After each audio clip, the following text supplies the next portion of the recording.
Good evening, everybody. Welcome to the Truckers Podcast, FYI, Conversations Without Barriers. I'm your host. I'm your host, Doug from Ontario, Canada. I hope everybody is having a good weekend. This is the Labor Day weekend. End of summer vacation. School here in Ontario begins September the 3rd. So this episode is the housing crisis, decades in the making recap, and thank you for joining me.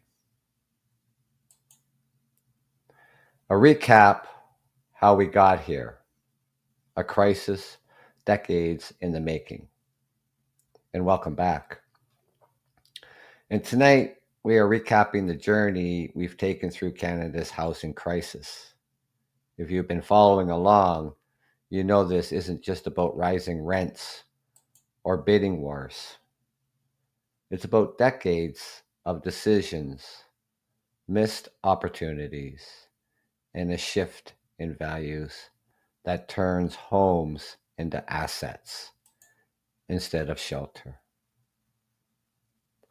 Let's rewind to the 80s and the 90s. This was the turning point.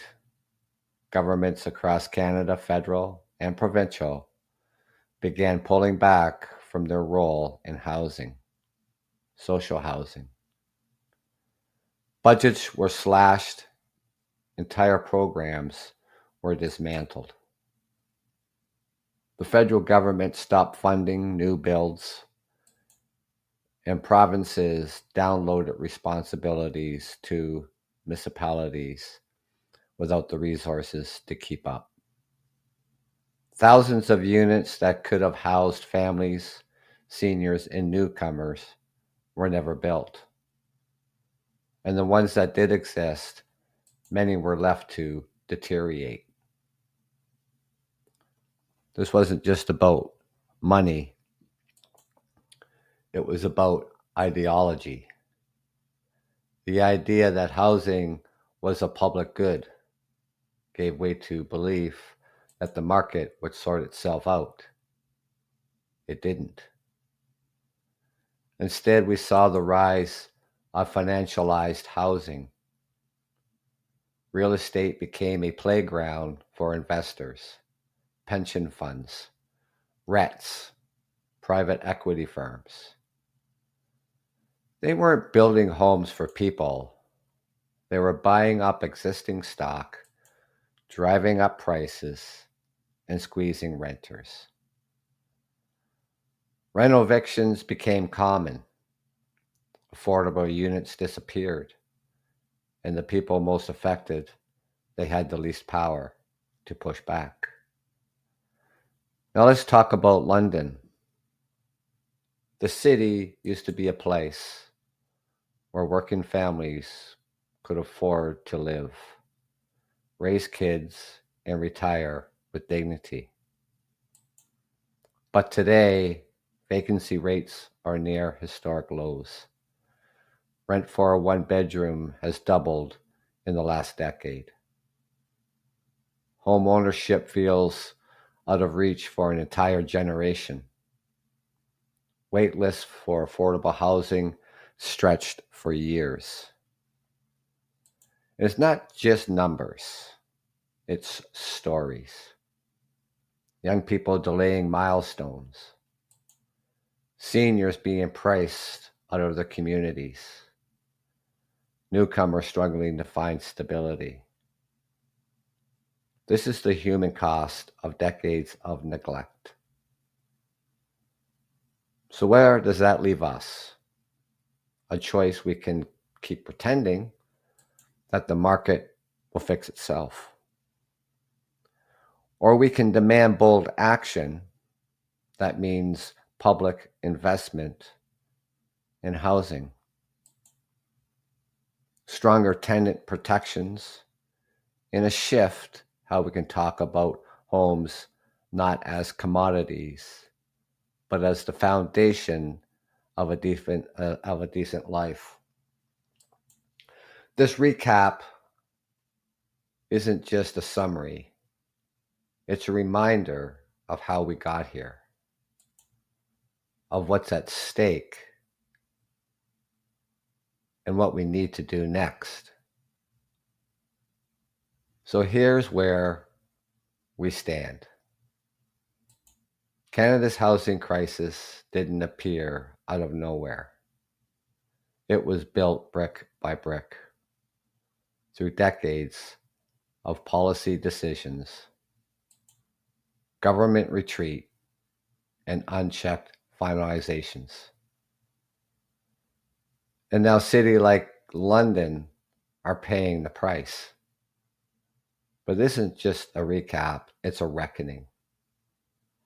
Because if we understand how we got here, we can start to imagine a way out.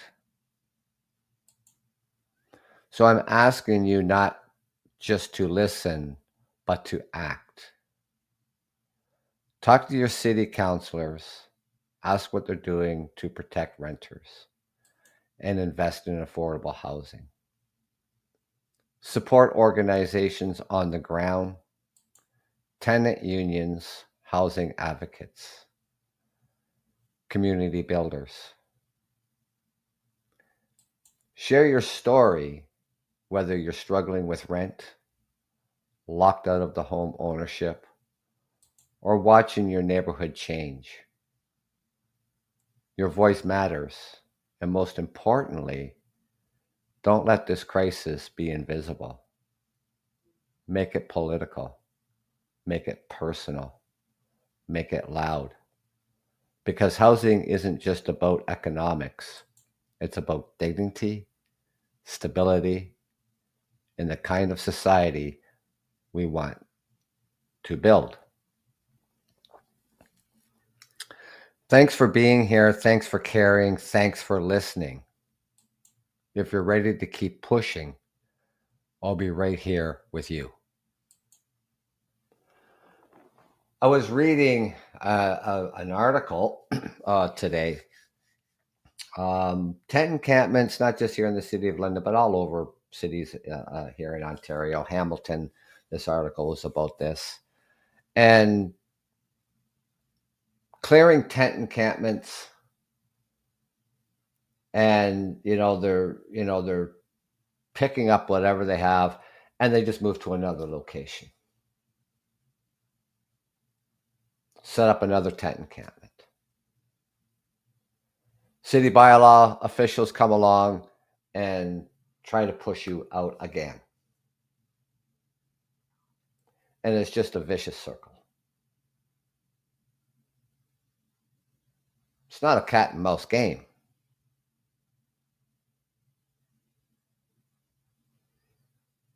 And what surprises me too, Hamilton, city of Hamilton was the first city in Ontario to put a bylaw in about rental evictions.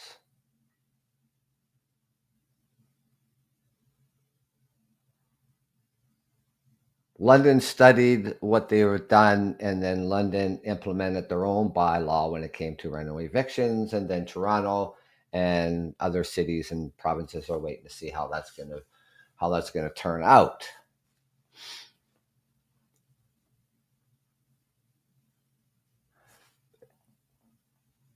It doesn't matter where I drive to.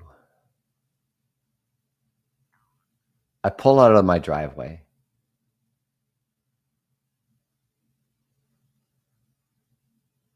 and you will see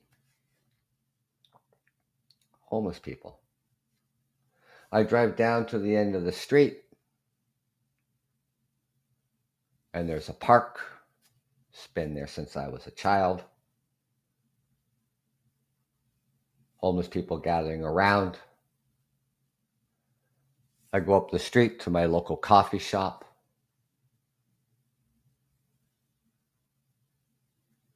Homeless people in the parking lot.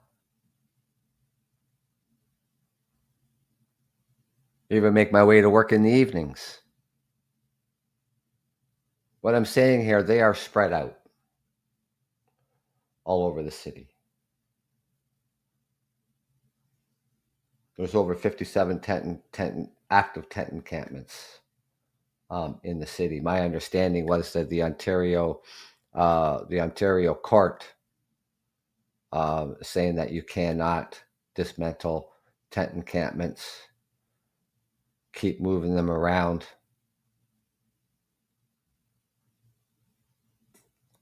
That they're to have a permanent residence, a place to call home. City moves you from one place to another place, and then of course, the community, starts to complain. And the city keeps moving you around.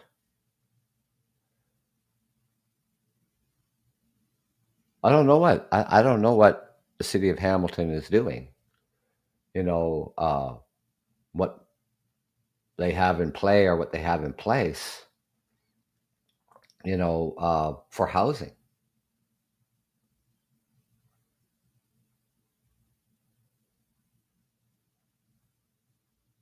London is moving slowly. We do have they have built some places that operate the housing and the wraparound services.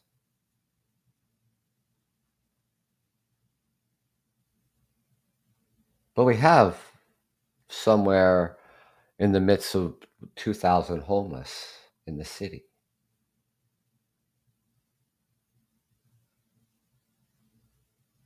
London wants to build 600 of these units with wraparound services for mental health, addiction,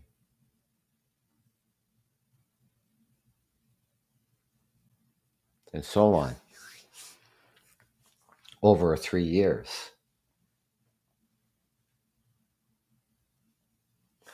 Last winter, London did not have a winter response plan. I'm hoping they're trying to put one together for the upcoming season. I mean, this is the end of August. Fall is, 3 weeks away. And as we come into September, we sort of have still mild temperatures. The nights are getting cooler.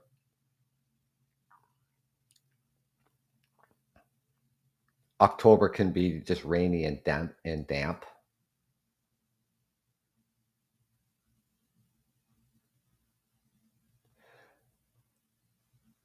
Now, coming up on September the 8th, there is the London Housing Coalition. They are going to hold a Zoom conference. The public is allowed to join, and that's Monday the 8th at 10 a.m. And I'm going to join that Zoom presentation. And hopefully come out of that with something. Hopefully get an opportunity to speak is what I would like to do. Or that's the whole idea of me joining it. But also get an understanding, of what they're doing. And it's a mix of people, of advocates for homeless, frontline workers, and of course there'll be some city councilors.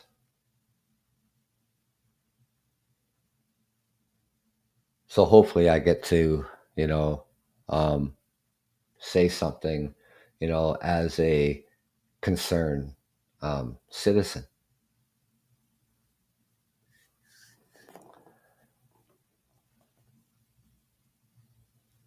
Now,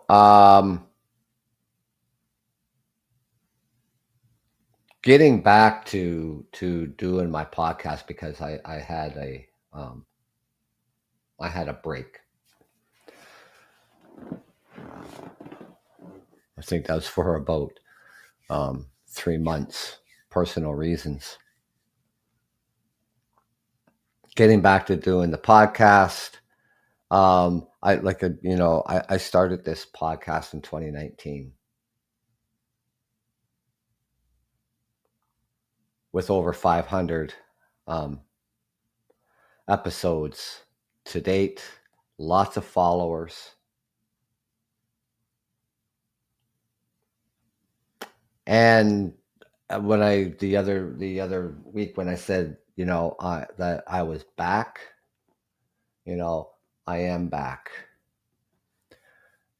I think it was 2 to 3 years ago.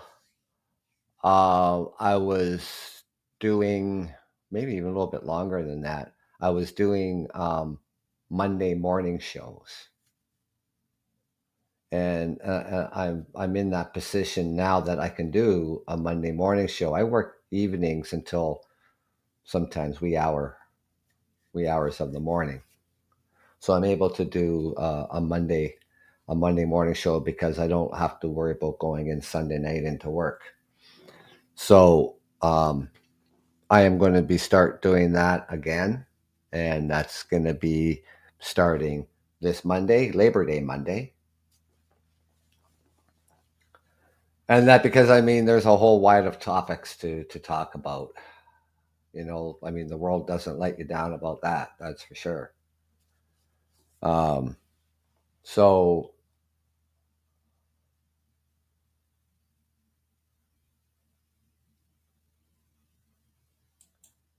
so I have been creating content for a while now, and somewhere between the early experiments and the episodes that actually landed, I realized something. Isn't this isn't just about putting out a show. It's about building something that matters. People often ask why did you start? Honestly, curiosity. I want to explore ideas, challenge assumptions, and have conversations that didn't feel like noise. I didn't know where it would lead. I just knew I had something to say. But here's the real question: why did I stay?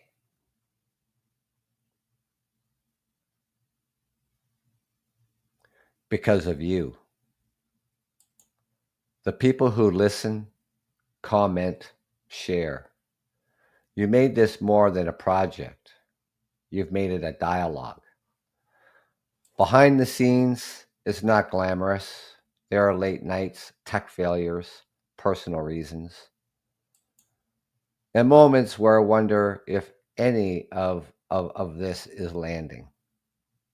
But then I get a message from someone who says, I like the episode. I enjoyed the show. And suddenly it's worth it. I've learned a lot about storytelling, about patience. I want to keep showing up, doing more episodes with new formats that push me further. So, this is me saying thank you for being part of this, for listening, for letting me grow in public. And there's plenty more stories, all real. Thank you for joining me. And from time and time again, I say to my listeners that you, the listeners, are the most important part of the podcast.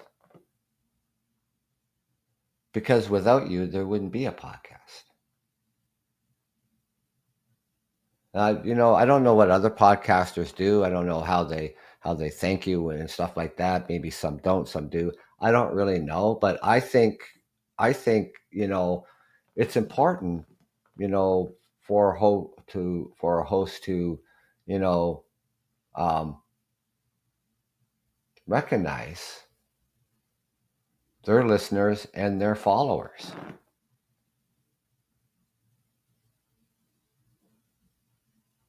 Maybe you can't come out onto the show all the time, and that's understandable. Sometimes I can't be out here all the time either.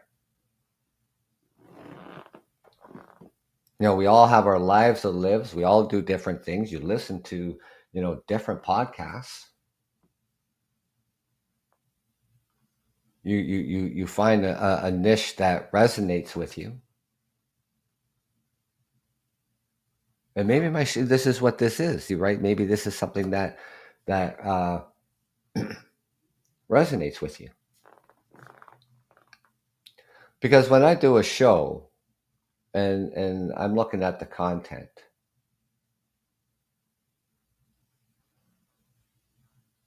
I have to, basically I have to feel it.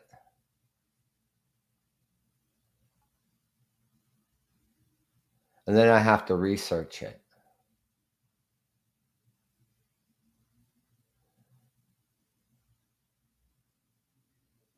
Fact checking it.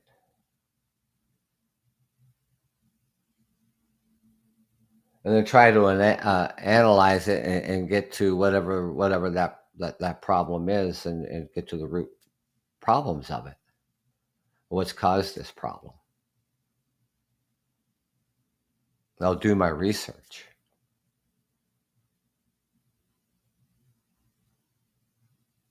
And talking about homelessness, and the housing crisis, and how we fell into this, is because I did some research on it. And when I'm talking about the 80s and 90s, from the federal government and provincial governments and the programs they canceled.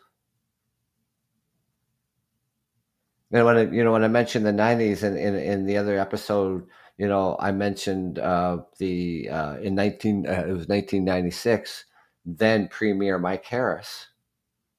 I mean, he canceled 17,000 housing units that were directed towards low-income families.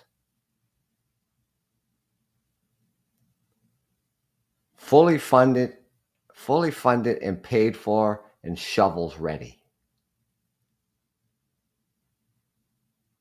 He just wiped it out.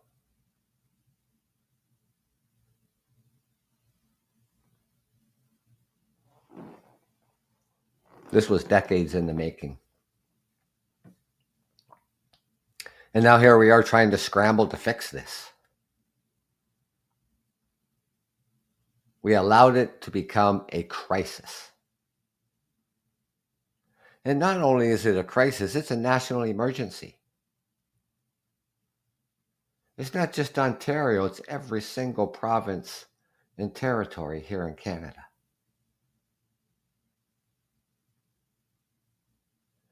Every single province and territory in Canada is dealing with housing shortages and homelessness, mental illness, and addiction.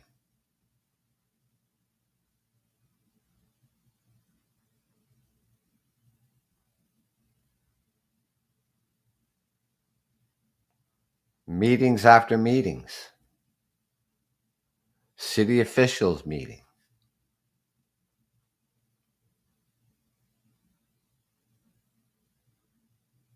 Here in London, there's this huge piece of land. It had the old psychiatric hospital there. They closed it, they tore it down, and this land sat there for years. And while this crisis was unfolding, that's something that the City of London could have done something with. Oh, but they did. But not affordable housing. I'm talking true affordable housing. I'm talking about affordable housing for middle class and the the working class, the low income families.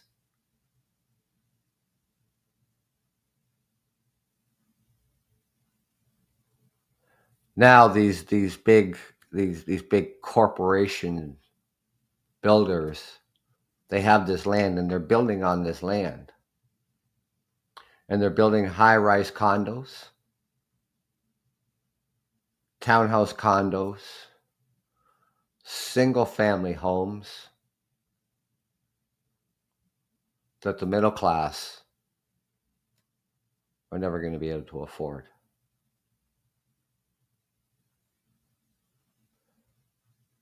That piece of land is large enough to add 9 more streets to the city.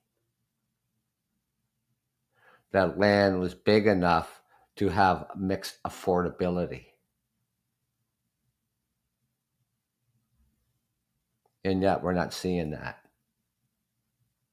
But the city officials, they'll turn around, they'll pat themselves on the back and say, yeah, we're building homes.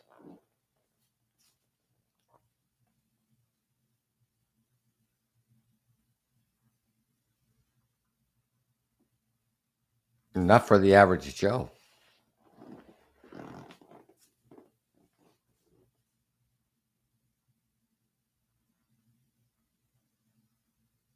The city of London, I mean, it is expanded drastically throughout the decades.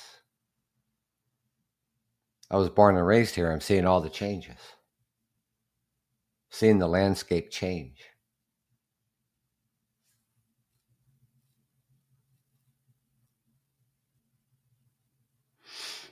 On another really busy intersection of the city, they built a plaza. And then on the east side, a little bit down the road, they have built back in there, but they're continuing to build.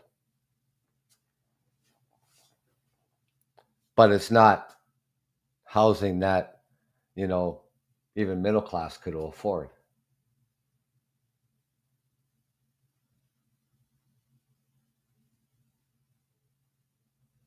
And that land for this development, for this plaza,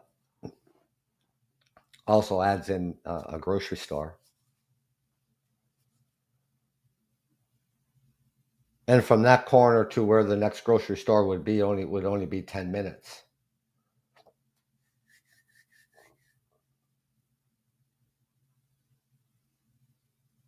It was a piece of land large enough for housing.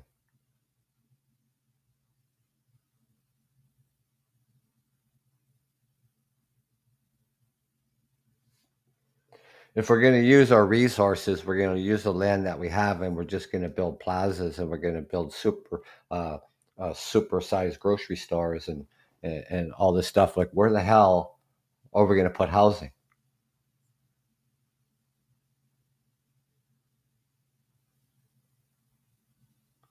Where we're going to put housing for people who need it the most? Low-income working families.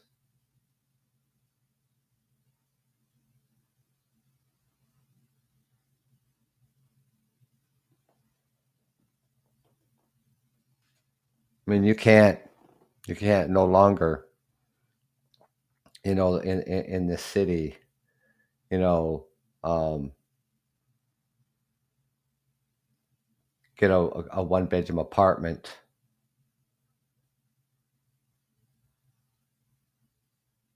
under 15 or under $1,700 a month for a one bedroom. I was talking about they were talking about prefab homes, faster build. For a 1,500 square foot 3-bedroom prefab home, it would cost about $650,000. 650,000. I mean, that's down some from what houses are going for here in the city. Houses here in the city, range from, a little over a million or more to 750 to 800,000, $900,000. That's the market.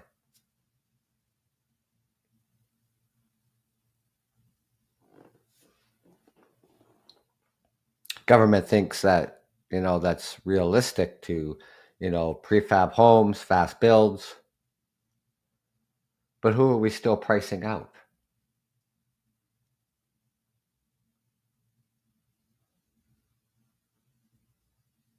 Well, I'm thinking, okay, if you can prefab a single family home, 1,500 square feet, 3 bedrooms, well, then you can prefab a townhouse complex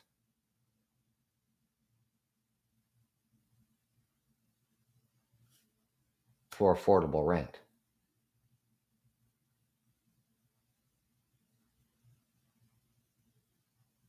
And I really don't think, so big condos are going up, big buildings are going up. And me personally, um, I don't think, apartment buildings, you know, they don't offer, they just offer a roof over your head. They don't, so for a family,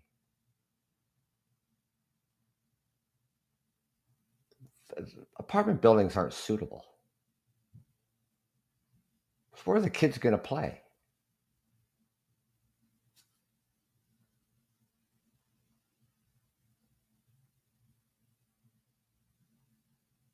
And, like I said, if they're going to, start just, building, plazas on all the land that, is still available, this is where housing needs to go, even public housing. The public housing that we have was built in the 1960s and 1970s. Nothing was ever built after that. They're in deplorable conditions. It's going to cost millions to bring them up to par.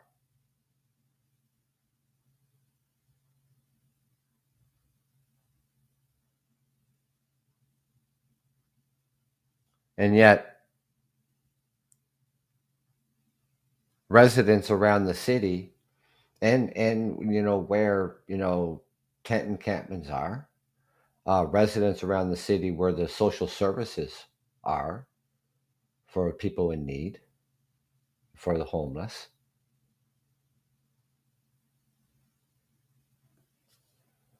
are frustrated.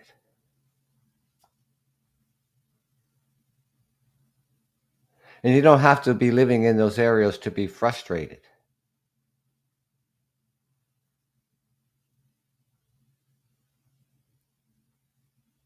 Because the visible homeless are there right before your eyes.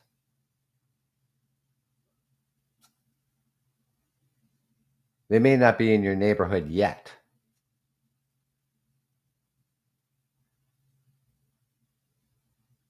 And the growing concerns of how, the city, is dealing with this.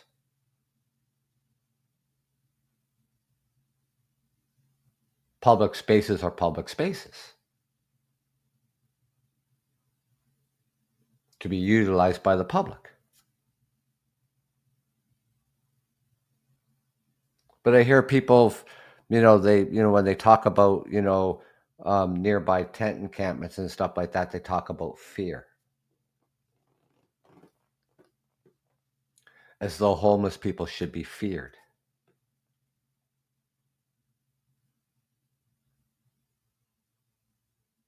Unfortunately, there are drug use going on in these encampments, and that's the reality of this.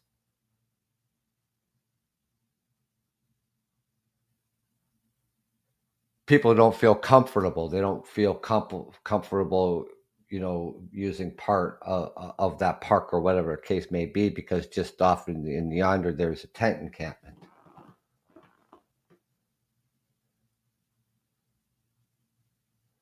Fears that they're They're dangerous.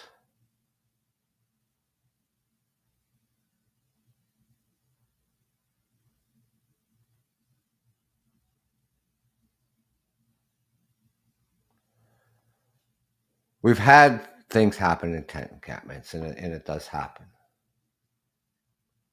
People get hurt. I haven't heard of any residents of being attacked by someone who's people who live in encampments. I haven't heard of, a resident of the neighborhood who was attacked.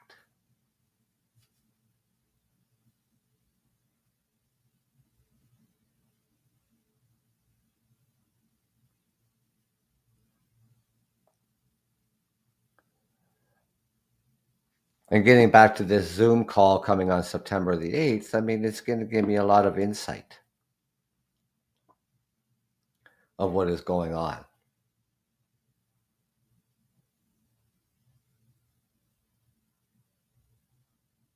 It'll be my first, you know, listening in as a Zoom call. I will be visible, obviously. And to hear from the coalition, general public, and counselors.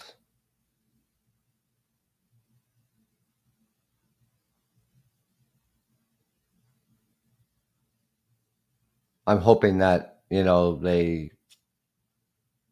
will mention, that they do have a winter response plan.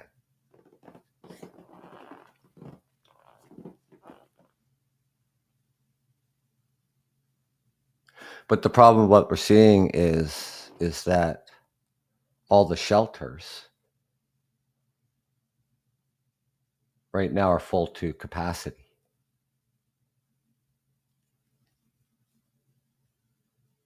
So even with the fall season coming up and winter season coming up in a winter response plan, for me, the whole idea of a winter response plan is to get everybody out of encampments and into a shelter so they don't have to stay out in the freezing cold all winter. Somewhere around a little over 200 people still remained out in the outdoors. They didn't have a plan to begin with last winter.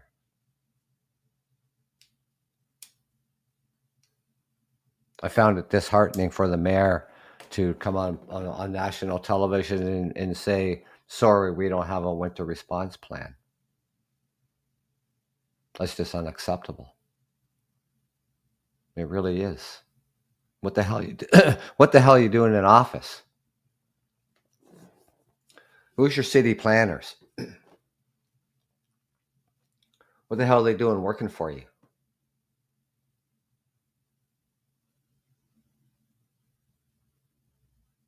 See, city councilors and mayors, they work for the people. I don't know if they forgot that. I really don't know, because coming next election for the city as election, municipality elections, we the people are your boss. If you don't think that you're doing enough, or even think that you're up for the job, we're going to vote your sorry ass out. And hopefully we get somebody in there who knows what they're talking about, who knows what the hell they're doing.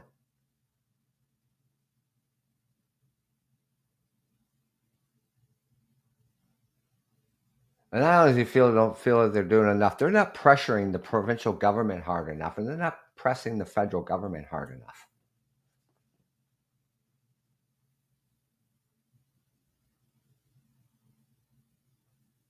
And that's why we have a say. And I hope I get to have my say on September the 8th.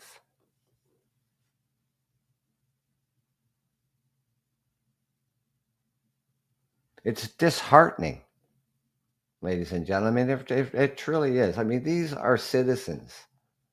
These probably were once your neighbors.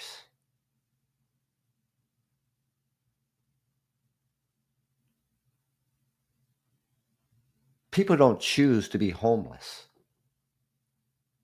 They don't just wake up one morning in a nice warm place with a roof over their head. They don't just wake up one morning and pack a bag and say, I'm going to be homeless now.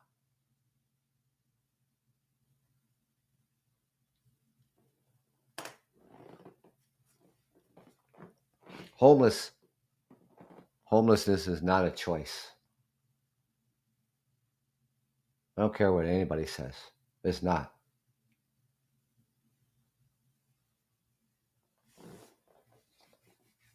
And this is why, coming, yeah, okay, I was away for 3 months, but I did a lot of soul searching too.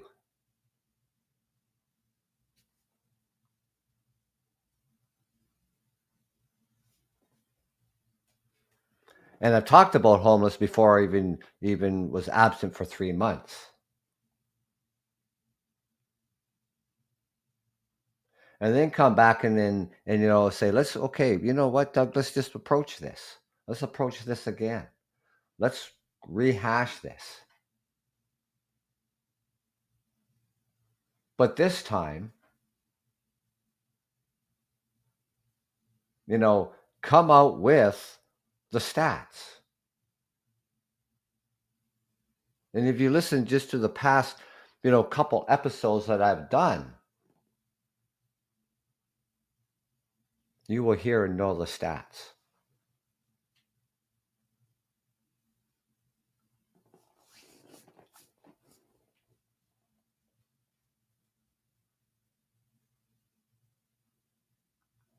And you will know how we got here.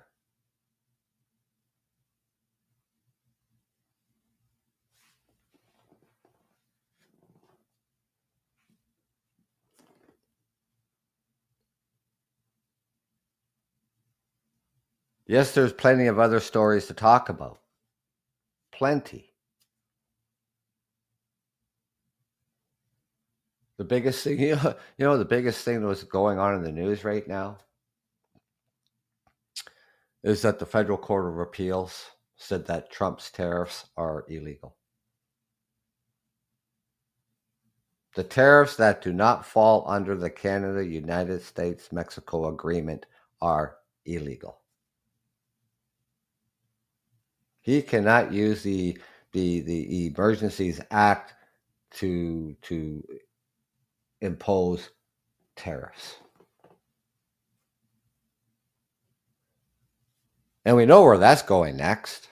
That's going to the Supreme Court of the United States. Donald Trump's overstepped his authority.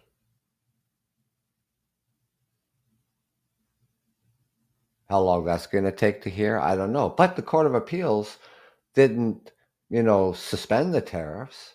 They're allowing the tariffs to stay in place while this all plays out. That's the big news article right now.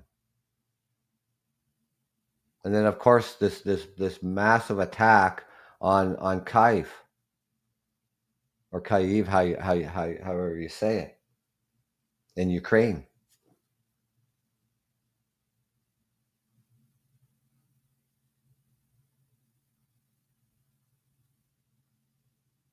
And of course, over in Gaza.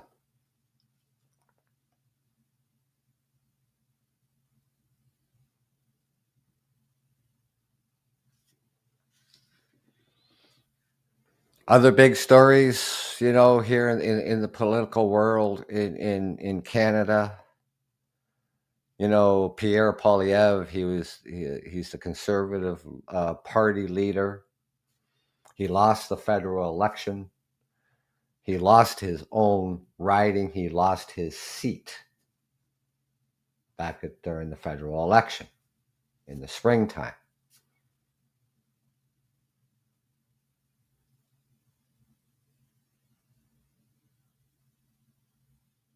Now, we have a by-election. And, because, he, it was a riding that he held for 20 years. A riding that he held for 20 years. He's a career politician. And then so this by-election, the only possible way that he could get his seat in Parliament, because once he lost his seat, he could not join in anything going on in Parliament. Nothing. So what does he do? Well, I'll just say this: he's a riding hopper. So his own constituents in the riding in Ontario, I guess maybe after 20 years, they didn't felt that okay, we're fed up with you. We're not going to vote for you. We'll kick your sorry ass out. What does he do? He runs to Alberta. Now Alberta is a big conservative stronghold. So he wins his seat back. So now he can join parliamentary in September. He's theoretical. He's theater. He's a wannabe Donald Trump. I don't care what anybody says. That's my opinion.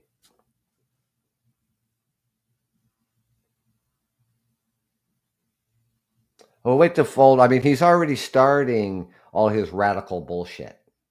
Already. Well, even before that, even after the election, he kept going on with his radical bullshit. Trump-style bullshit.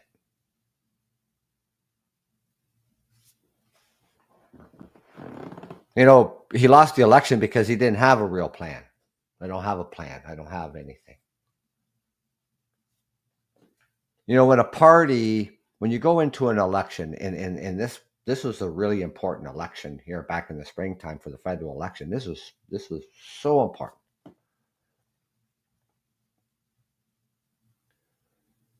Pierre Poilievre's party had a 25-point lead, or 25 to 30-point lead going into the election.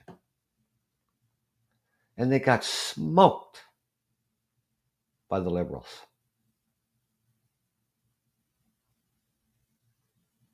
You lose that badly, you don't deserve a seat in the House of Commons. And I got to say to Alberta, he used you. He's using you. He doesn't give a rat's ass about the people in Alberta. He just ran to that riding. It's a conservative stronghold, and he knew he could win there to get back into the House of Commons. See, stories like this.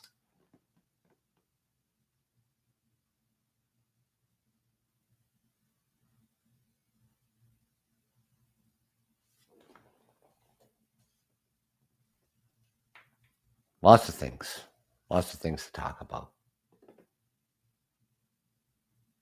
And that's just the gist of it. That's, I mean, there's more. The old saying at the end of info commercials, wait, there's more. For an extra $10, we'll add something else.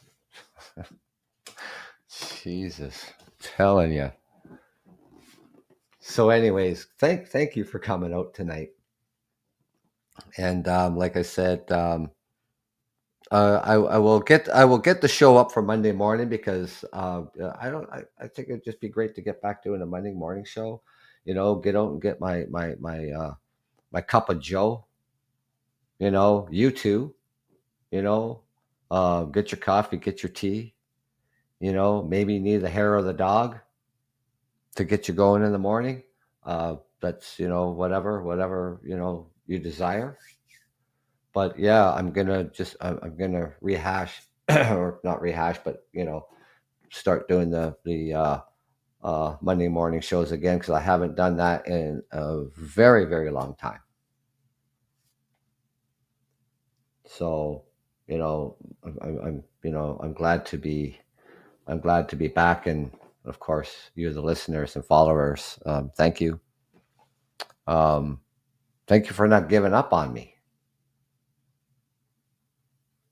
I mean, the show did go silent.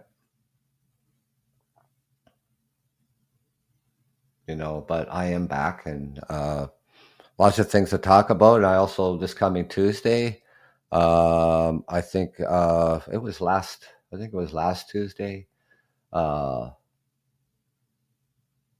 Chris, who I know very well, joined me for one episode. I think he's going to join me again um, here in this makeshift studio that I have going on. I think around 2 o'clock. I have to talk to him about that. I think that'll be once a week, thing. Um, but we just, we'll just take this. We'll just take this one step at a time, and try to bring the best out of me, and talk about what's you know really important, but also bring the facts. The facts and the stats on whatever it may be about, right? But bring the facts, the truth.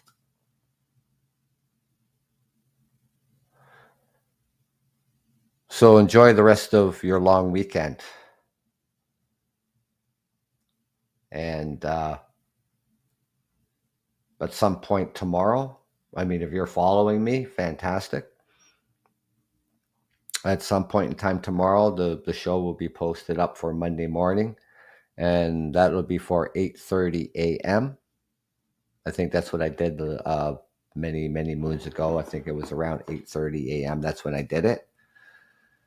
And that because it gives me a day in between too to set things up, and I've got lots of stuff in my archive that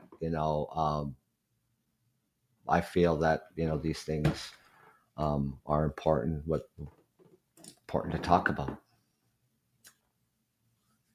So hopefully you can join me Monday morning. I hope you can join me Tuesday afternoon around 2 p.m. I have to confirm that time, and I'll be able to confirm that time, Monday morning show for Tuesday. Because I don't work until the evening, 7 o'clock, and then I work through the night. So trying to get, back into the rhythm here, and, get the shows out. Whether they're going to be during the weekdays, they're going to be late mornings, like, lunchtime, 1 o'clock sort of thing, because I do need my beauty sleep. I can't think straight if I don't get the sleep that I need. And that'll be no help to you when my mind is in a fog, and it's no help to me neither. So yeah, come out Monday morning, coffee, your tea, the hair of the dog, whatever you need to jumpstart your heart. Yeah, enjoy the rest of your weekend. This is the Truckers Podcast, FYI, Conversations Without Barriers. I'm your host, Doug from Ontario, Canada. Thank you, everyone, and take care.